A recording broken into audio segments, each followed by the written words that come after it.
Alors, on va pouvoir commencer. Alors, juste avant d'entrer quand même dans le Parlement, histoire de vous expliquer quand même pourquoi avoir un Parlement ici. Donc, il faut imaginer qu'ici, on est en Bretagne. Avant 1532, on est indépendant. On n'appartient pas au royaume de France. On a ici des ducs qui gèrent la Bretagne. Il y a une des dernières duchesses qui s'appelle Anne de Bretagne qui va devenir reine de France par 2 fois, qui va épouser 2 rois de France. Et avec le deuxième roi de France, Louis XII, elle va avoir 2 filles, Claude et Renée. Claude la première, il va falloir lui trouver le parti français. Et Claude va épouser François Ier à Blois. Et c'est à partir de ce moment-là que la Bretagne va être donnée en dot à la France, à François Ier. Ça va être scellé par un traité d'union en 1532. Donc officiellement, l'année c'est 1532. Il y a eu un traité qui a été ratifié par François Ier, donc à Vannes, le joli château de Nerville.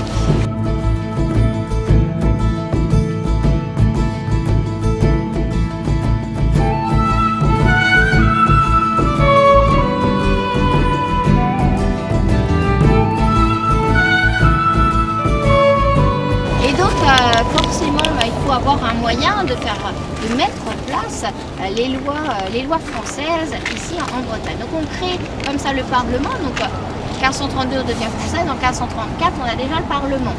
Par contre, il n'est pas installé encore à Rennes. Il est en sessions différentes, donc il y a 2 sessions à peu près par an.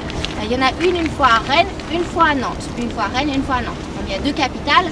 Capitale administrative à Rennes, la capitale résidentielle, Nantes. Donc 2 capitales, il faut qu'elles se partagent. Le choix, ça va être la fin du XVIe siècle, le choix va se mettre ici à Rennes, donc 1590. Donc on va décider d'implanter ici progressivement le Parlement sur Rennes. Alors au départ, le Parlement, il est mis en place donc, au niveau du couvent des Cordeliers, qui est juste à côté, et il est fait par des religieux. Ce ne sont pas des jours des parlementaires, des hommes à ce moment-là, c'est vraiment juste des jours religieux qui gèrent.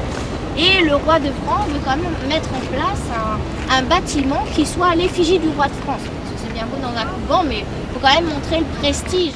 Nous sommes place Royale, face au palais du Parlement. C'est le roi Henri IV qui donne l'autorisation de bâtir dans la capitale de Bretagne le 6e Parlement de France en 1609. Mais à quoi sert un Parlement? D'une part, sa fonction est politique et administrative. Les parlementaires ont pour charge d'enregistrer les édits royaux. D'autre part, sa fonction est judiciaire. Ici, on a le droit de juger en 2e instance, ce qui équivaut de nos jours à une cour d'appel, une cour souveraine de justice pour la province. Dites-moi, son toit est drôlement haut. Oui, une toiture à la française de 6 à 7 mètres. Au début du XVIIe siècle, seuls les bâtiments d'envergure, ou les résidences royales, sont pourvus d'une toiture si importante. En fonction du climat, elles sont plus ou moins hautes pour mieux faire glisser l'eau de pluie, la neige. Pendant toute cette nuit du 4 au 5 février 1994, le Parlement de Rennes aura lutté contre les flammes. L'histoire de la ville semble décidément liée aux fureurs du feu. Le point avec notre correspondant en Bretagne. Yann, vous m'entendez ? Oui, parfaitement. Quelles sont les circonstances de l'incendie ? Eh bien, suite à des manifestations qui opposaient hier des marins-pêcheurs aux forces de l'ordre, une fusée de détresse est malencontreusement logée dans la toiture à gauche du cadran solaire. Le feu a couvé pendant une partie de la nuit dans la charpente faite de chêne et tout a flambé comme de la paille. Et à minuit, certaines flammes atteignaient jusqu'à 20 mètres. Les pompiers, débordés par l'ampleur du sinistre, ont vite épuisé l'eau des citernes de la ville et il aura fallu puiser l'eau de la Vilaine pour venir à bout de l'incendie. La restauration du monument commencera en 1996 et en 2004, il est comme neuf pour célébrer le bicentenaire de la cour d'appel. Cour créée en 1804 par Napoléon Ier. On se trouve dans la salle de la Grande Chambre. Donc c'était ici qu'on avait le côté politique du Parlement. Parce que donc ici il y avait 2 fonctions, il y avait la fonction donc justice aussi. Le Parlement permettait de juger, les parlementaires disaient si la loi française pouvait coïncider avec le droit breton ou pas. Et donc si les Bretons, les parlementaires avaient ce qu'on appelait le droit de remontrance. C'est-à-dire que si la loi ne coïncidait pas avec la loi française ne coïncidait pas avec le droit breton, à ce moment-là, ils pouvaient dire non, qu'ils n'acceptaient pas la loi. Alors forcément, le roi s'il indique que s'il mettait le breton, les lois françaises ne passeraient pas. Donc forcément, vous aviez au niveau des parlementaires moitié breton, moitié français. Donc Bon, ils l'ont quand même utilisé, ici, leur droit de remontrance.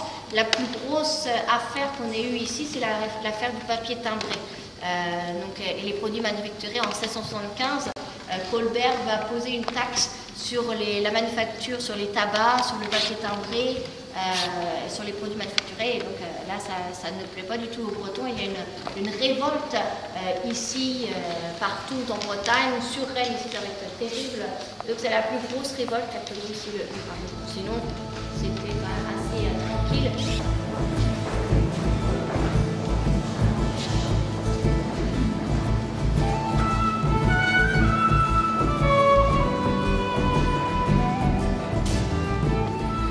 Bien qu'ils ne soient pas nés au même siècle, les esprits des architectes Salomon de Brosse et Jacques Gabriel, à qui l'on doit respectivement le Palais du Parlement et la Place Royale, se rejoignent et flottent sur leur chef-d'œuvre. Ils se posent sur les toits, glissent le long des murs et parlent architecture. Cher Salomon, que je l'aime votre Parlement. Expliquez-moi encore, car tout est symbole ici. Que représentent les 4 statues dorées qui ornent chaque côté du toit ? À partir de la gauche, la loi qui s'appuie sur une épée et tient une table. Ensuite, la force. Elle tient une lance et un drapeau. À droite, l'éloquence qui souffle dans une trompette. Et enfin, la justice qui brandit les éclairs de la foudre. Sans oublier les fleurs de lys et les hermines de Bretagne qui parent toute la longueur du toit.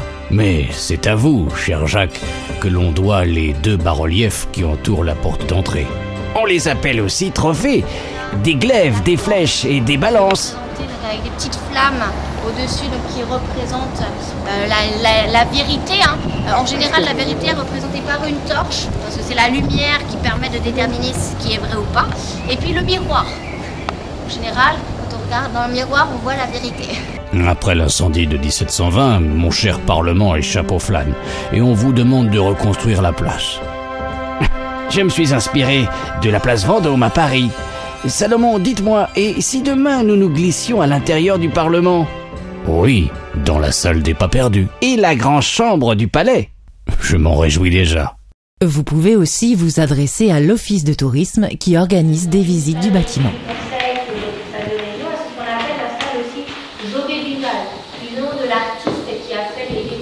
Vous voyez, ça n'a rien à voir avec ce qu'on a vu dans la grande chambre. Là, c'est une peinture 19e.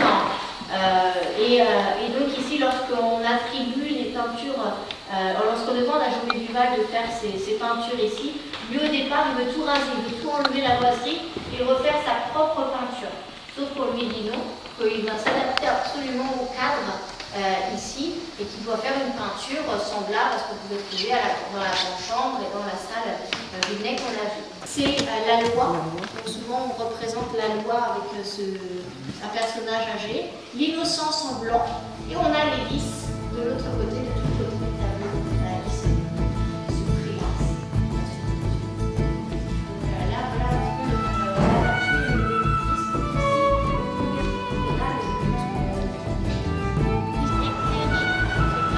Vous aurez sans aucun doute remarqué l'important cadran solaire au-dessus de la porte d'entrée. Outre son utilité, il représente la devise du Parlement. Le temps pourrait s'écouler que la justice nous rattraperait toujours.